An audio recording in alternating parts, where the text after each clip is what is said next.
जो चारों तरफ विकास ही विकास हो गया। पालम में एक विकास की लहर। स्कूटी वाले तो विधायक जी हैं। उपयोगिता बढ़ रही है तो काम भी होते दिख रहे हैं। 4-5 गलियों का उद्घाटन किया गया है, कोई पर्दे में नहीं है। शीतल छाया डायग्नोस्टिक पालम का सबसे बेहतर और एकमात्र ऐसा संस्थान जो उपलब्ध कराता है सुविधा। आपके घर पे एक्सरे, ईसीजी और सभी ब्लड टेस्ट आज ही संपर्क करें। शीतल छाया डायग्नोस्टिक या कॉल करें 82855000।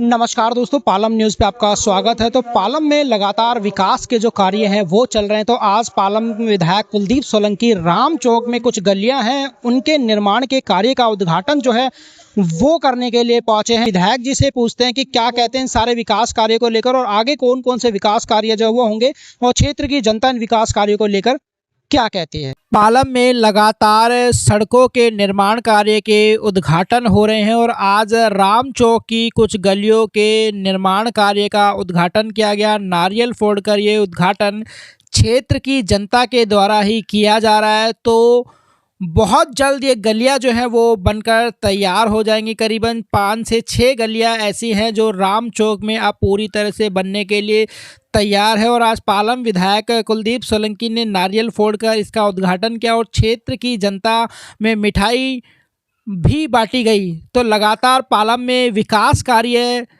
चल रहे हैं और विकास कार्यों का उद्घाटन जो है वो हो रहा है। तो लगातार हम आपको दिखा रहे हैं कि कौन कौन सी गलियों के निर्माण का जो कार्य है अब शुरू हो चुका है, किनका उद्घाटन हुआ है। तो आप देख सकते हैं कि ये पत्थर के जो रोड़े हैं वो कूटे जा चुके हैं ईंटों के, और यहाँ पर पूरे निर्माण कार्य की तैयारी हो चुकी है। बस कंक्रीट जो है वो इसके ऊपर डलना बाकी है और जैसे ही कंक्रीट डलेगा ये गलियां जो है वो पूरी तरह से बनकर तैयार हो जाएंगी। तो पालम में विकास कार्य तेज़ी पर है और सड़कों के निर्माण का कार्य जो है वो भी तेज़ी पर है। और देखिए किस तरीके से घरों के बाहर राम चौक की इन गलियों में बड़े बड़े धड़े जो हैं वो बनाए गए हैं।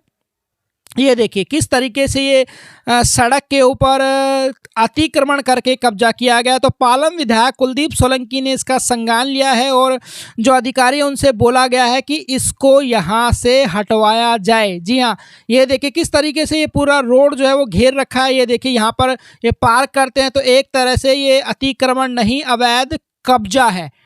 अवैध कब्जा किस तरीके से सड़कों के ऊपर है तो इसका भी विधायक कुलदीप सोलंकी ने संज्ञान लिया है। न केवल सड़क के निर्माण के कार्य का उद्घाटन किया है, सड़कों का निर्माण कार्य शुरू कराया, बल्कि घरों के बाहर जो बड़े बड़े रैंप लोग बना देते हैं, जिससे ये देखिए ना केवल संज्ञान लिया है, रैंप जो बड़े बड़े करीबन 5 से 6 फुट के जो बड़े रैंप घरों के बाहर बना दिए गए, आप खुद देख सकते हैं, उनके ऊपर हथौड़ा एक्शन भी हो रहा है। और सख्त आदेश जो है वो यहाँ पर एमसीडी अधिकारियों को दे दिए गए कि सड़क निर्माण के साथ जो भी बड़े रैंप बनाए गए हैं जिनसे लोगों को आने जाने में, गाड़ियों को आने जाने में दिक्कत होती है, उनको तोड़ा जाए और तोड़ा भी जा रहा है। देखिए कंक्रीट आ चुका है। तो जैसे ही मैंने आपको बताया यहाँ पर भी आप देखिए किस तरीके से ये करीबन 6-6 फुट की रोड के ऊपर ये धड़े जो है वो बनाए गए हैं और देखिए इनको हटाया भी जा रहा है। तो ना केवल उद्घाटन हुआ है बल्कि विकास कार्य जो है वो शुरू भी हो चुका है। तो सड़क निर्माण का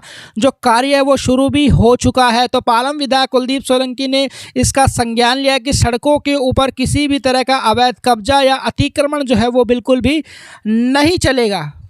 तो क्षेत्र की जनता जो है वो उनके साथ है। आइए क्षेत्र की जनता से बात करते हैं। आज साधनगर के राम चौक में गली नंबर 3 है और 4, गली नंबर 7 और राधा कृष्ण मंदिर वाली गली का नवनिर्माण का कार्यक्रम हमारे क्षेत्रीय विधायक परम आदरणीय श्री कुलदीप सोलंकी द्वारा करवाया जा रहा है। इसके लिए मैं सभी क्षेत्रवासियों को कुलदीप सोलंकी का विशेष रूप से धन्यवाद करना चाहूंगा। 1 साल में जो विकास की धारा बही है, अभी तो भारतीय जनता पार्टी ने एक पौध लगाई है, 1 साल बाद जो ये वृक्ष का रूप धारण लेगी, जो चारों तरफ विकास ही विकास होगा। मैं इसके लिए सभी भारतीय जनता पार्टी के सभी नेताओं को धन्यवाद करना। फिलहाल तो इस टाइम भाजपा अच्छा काम कर रही है, इतना ही कहना चाहूँगा। कुलदीप जी ने आज कई गलियों को उद्घाटन किए हैं, कैसा लग रहा है, कितना अच्छा काम हुआ है? सही काम हो रहा है, उद्घाटन किया है पूरा और आगे भी कुछ और गलियों का नया बनाने का प्रोग्राम है। अच्छा। पालम में एक विकास की लहर। स्कूटी वाले तो विधायक जी हैं। उनको कहने की जरूरत ही नहीं पड़ती। हर गली में वो अपने आप घूम जाते हैं। मैं RWA प्रेसिडेंट हूँ 28 साल से, साध नगर का ई ब्लॉक का। जब मैं कोई भी काम करने के लिए जाता हूँ ना, मतलब पता है नोटेड, इंदिरा पार्क से लेकर उस साइड तक पानी की लाइनें, शिविर, सारा सब कुछ, जितनी गलियां हैं, कोई गली कच्ची नहीं, सबका एस्टीमेट पहले से बना हुआ है। तो कुछ भी करने की जरूरत नहीं। विकास के लिए तो ये अपने आप को ये मानते नहीं है कि भाई मैं विधायक हूँ, मेरे ये पावर है, मेरे ये कोई शौक नहीं। स्कूटी वाले विधायक हैं, मतलब सुबह सुबह ही जब दुनिया उठती है तब तक ये सारी गलियों का दौरा कराते हैं। देखिए, वार्ड ही नहीं पूरी विधानसभा में काम चल रहे हैं और जितने रुके हुए काम थे वो अपनी गति पकड़ चुके हैं। बहुत व्यथा का टाइम है कि हम इतनी पुरानी कॉलोनी लेने के बावजूद भी बेसिक सुविधाओं के लिए आज भी तरस रहे हैं। तो कहीं ना कहीं गलती मानते हैं पिछली सरकारों की, पिछली विधायक की? देखिए, सरकारों में व्यवस्था किस तरह की है, उतने बड़े नेता हम नहीं हैं, लेकिन हमें पता है कि हमारे काम अब धीरे धीरे शुरू होने लग गए। पहले नहीं हो रहे थे? पहले गति कम थी। अच्छा, कैसे धन्यवाद करें कुलदीप जी का कि इतना बढ़िया काम कर रहे हैं आप? देखिए, बजट सरकारों से लगातार मिलता है, लेकिन उसको उपयोग करने वाला भी चाहिए। जी जी जी। अब उपयोगिता बढ़ रही है तो काम भी होते दिख रहे हैं। हाँ। ये सबसे बड़ी हमारी जीत है कि काम को गति मिल गई है। तो मार्केट के लिए अच्छी चीज़ है ये, कस्टमर आएंगे, अच्छी सड़कें मिलेंगी तो कहीं ना कहीं व्यापार भी बढ़ेगा। देखिए, व्यापार के लिए तो हम खुद प्रयासरत हैं कि व्यापार किस तरह बढ़े। उसी का लक्ष्य लेके हम यहाँ उतरे और दोबारा से फिर मार्केट ने हमें चुना। मैं मार्केट का भी धन्यवाद करता हूँ कि हमें दोबारा सेवा का मौका दिया और हम इसी प्रयास में कि व्यापार किस तरह बढ़ेगा, उसमें ये सब इंक्रोचमेंट को लेके और दूसरे काम जो है उन पे भी हम सजग हो रहे हैं। और अभी आप देख रहे होगे, जब आप आ रहे थे तो हमने सब लोगों को सचेत किया कि आप लोग सीमित रूप से अपने व्यापार करें, ताकि व्यापारी को व्यापार करने में मज़ा आए और ग्राहक को खड़े होने का, अपनी बाइक खड़ी करने का, अपना साधन लाके यहाँ रुकने का साधन मिले। ये भी बहुत जरूरी काम है। सर, में ऐतिहासिक स्थल श्री राम चौक, राम मंदिर भी यहाँ पे है और यहाँ के आसपास की गलियों की बहुत ज्यादा दुर्दशा थी काफी लंबे समय से। और इनमें यहाँ जैसे जितनी गलियों का अभी वर्कवार्ड हुआ है, बाकी पाइपलाइन में है, तो यहाँ के 4-5 गलियों का उद्घाटन किया गया है। सर, 1 साल सरकार को पूरा हो चुका है। 1 साल की अगर रिपोर्ट कार्ड की बात करें तो कुलदीप सोलंकी की विधानसभा में कितने उद्घाटन हुआ है, कितने के बजट पे काम चल रहा है? देखिए, मैक्सिमम तो उद्घाटनों में हम आपको याद करते हैं, आपके माध्यम से जनता तक हमारी बात पहुंचे, सोशल मीडिया के माध्यम से भी करते हैं। लगभग मैं अंदाजा कर सकता हूँ कि सारे डिपार्टमेंट BSCS से लेकर फ्लड का, नाले तक का और रोड्स का, सीवर का, पानी की अगर बात करें तो करीबन 150 करोड़ के आसपास का काम पाइपलाइन में है, जो पूरे विधानसभा में काम चल रहा है। चाहे DDA के माध्यम से भी है, BSCS के माध्यम से भी है, फ्लड के माध्यम से भी है, PWD के माध्यम से भी है, सबका है। तो ये अभी अगले 3-4 महीने में पूरी पालम विधानसभा में आपको फ्लोर पे नजर आएगा, सब नजर आने लगे। कुछ गली मोहल्ले के पत्रकार कह रहे हैं काम मैं करवा रहा हूँ।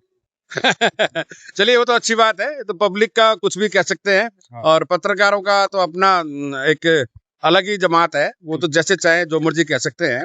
रेखा गुप्ता जी की सरकार है, BJP की सरकार है, यह सब कुछ खुला है, पारदर्शिता है। आप भी इंटरनेट से चेक कर सकते हैं कौन सी गली का सिस्टम में क्या है, क्या नहीं है। तो आप भी निकाल के कह सकते हैं इस बात को, अभी नेट पे निकालिए कौन सी गली का वर्कवार्ड हो गया, कौन सा टेंडर प्रक्रिया पे है, किसका एस्टिमेट बन गया, वो तो सब कुछ है, पब्लिक के सामने है। यहाँ खुला दरबार है, यहाँ कोई पर्दे में नहीं है। ये हमारी मुख्यमंत्री रेखा गुप्ता जी ने ये तय किया था शुरू में, हम पारदर्शिता से, खुले दिमाग से, खुलेपन से पब्लिक का काम करेंगे और आज लोग इस बात से खुश भी हैं। तो उसी में कुछ लोग पत्रकार ऐसे हैं जो वहां से नेट पे से निकालते हैं, अरे आपकी गली का वर्क ऑर्डर हो गया है, आपका ये हो गया है, मैं ये करवा रहा हूँ, वो ये करवा रहा हूँ। तो लैंग्वेज भी तो होनी चाहिए ना, एक सामाजिक पत्रकारिता की एक लैंग्वेज भी तो होती है, मर्यादाओं की लैंग्वेज होती है। पिछला विधानसभा चुनाव शराब के मुद्दे पर लड़ा गया, कहा गया केजरीवाल ने घोटाला किया है, बड़े बड़े मंत्री, बड़े बड़े नेता जो है जेल पहुंचा दिए गए। कल कोर्ट ने उनको जमानत दे दी। अब केजरीवाल भावुक होकर रो पड़े और उन्होंने कहा कि अगर अमित शाह और मोदी जी को दिल्ली चाहिए तो काम करें, काम करके दिल्ली में आए, झूठे केस बनाकर नहीं। एक तरह से BJP बैकफुट पर नजर आ रही है। बिल्कुल बैकफुट पे नहीं है। अगर ऐसा होता अगर कहीं ना कहीं कम्युनिकेशन गैप रहा या कोई फाइलों में कोई कमी रही, अगर ऐसा होता तो वही कोर्ट थे जिन्होंने 6-6 महीने तक उनको जमानत नहीं दी थी। अगर वो बिल्कुल पाक साफ होते तो 15 दिन में जमानत हो जाती, साथ के साथ जमानत हो जाती। कमी है, सबूतों की कहीं ना कहीं कुछ ना कुछ कमी रही है ना। उसी बात को लेकर जो डिपार्टमेंट है, प्रशासन है, वो अपना काम कर रहा है, लेकिन बचने वाला कोई नहीं है। 100% इन्वॉल्वमेंट है और वो रहेगी। एक अदालत की बात है, लोग सुप्रीम कोर्ट तक भी जाते हैं, हाई कोर्ट तक भी जाते हैं, अपनी बात कहने के लिए सबका खुला दरबार है, सबके लिए रास्ते खुले हुए हैं। सर अगला कदम क्या होगा? क्या हाईकोर्ट में? नहीं, बीजेपी का नहीं है ना मैटर ये बीजेपी का मैटर नहीं, पार्टी का मैटर नहीं है कोई, ये प्रशासन का मैटर है। केजरीवाल कह रहे हैं बीजेपी कर रही है सब। अब वो तो कहने के तो इल्जाम तो वही है ना कि घुमा फिरा के बात बीजेपी के ऊपर आनी चाहिए, अपने अंदर झांक के नहीं देखनी। आज भी लोग इंतजार कर रहे हैं कि शीश महल का दरवाजा कब खुले, में एक बार उसमें राउंड लेके आए, भूल जाते हैं उन बातों को। तो सारी चीजें आएंगी, सब आएंगी फ्लोर पे। ऐसा नहीं है कि बच के निकल सकता कोई भी, संवैधानिक तरीके से बच के कोई नहीं निकल सकता है। सर होली का त्योहार है, कैसे शुभकामनाएं देंगे? मैं आपके चैनल के माध्यम से, पालम न्यूज 24 भी साथ में है, साथ आप बहुत अच्छी बात है कि आप मिलके काम करते हैं, लोगों की आवाज और जो विकास के काम उनको भी दिखाते हैं, जो कमियां हैं उनको भी दिखाते हैं। आपके चैनल के माध्यम से मैं पूरे क्षेत्र की जनता को होली की हार्दिक शुभकामनाएं देता हूं। आपके जीवन में होली के रंगों की तरह ही खुशियां रहें। आने वाला वर्ष आपको ढेर सारी खुशियां दे और आप स्वस्थ रहें, निरोगी रहें, यही मेरी शुभकामनाएं हैं।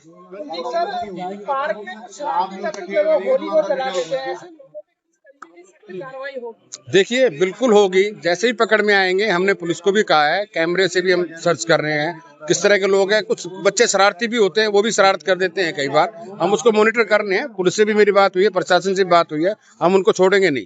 टीनेजर्स भी कई बार बहकाई में आके या अनजाने में भी कर देते हैं, शौक में कर देते हैं, तो उनके ऊपर कार्रवाई होगी, संवैधानिक काम होगा। असंवैधानिक काम कोई बर्दाश्त नहीं किया जाएगा। राकेश वर्मा, पालम न्यूज, सारनगर।